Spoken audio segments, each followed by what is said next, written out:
Áno? Čau, tu je Mišo. Zajtra máš prácu. Ale veď zajtra je sviatok. Chcel som byť s rodinou. No ja som sa sľúbil na zajtra a vypadol nám jeden kameraman. Neviem, ako z toho von. Ale veď som ťahal celý týždeň v kúse. Aspoň jeden deň som chcel mať voľno.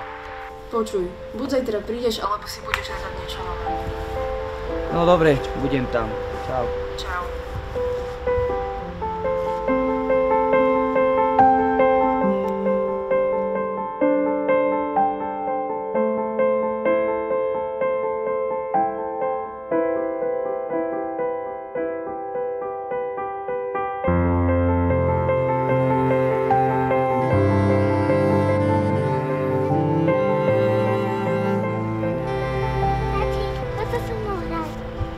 Nie, chod sama, som unavený.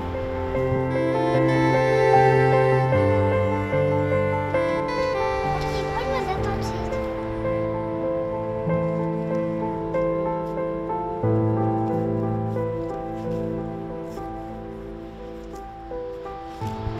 Tati, a prečo si cez deň tak málo doma?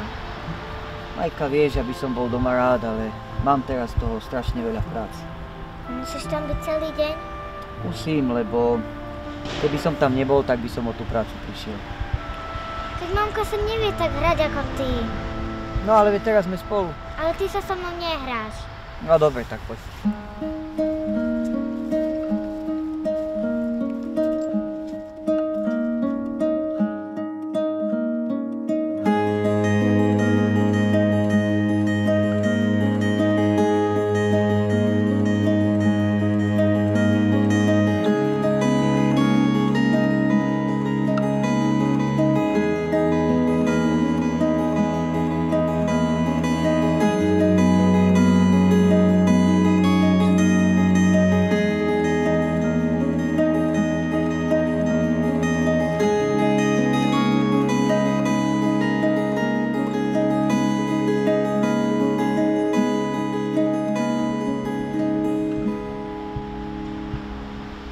Ste v poriadku?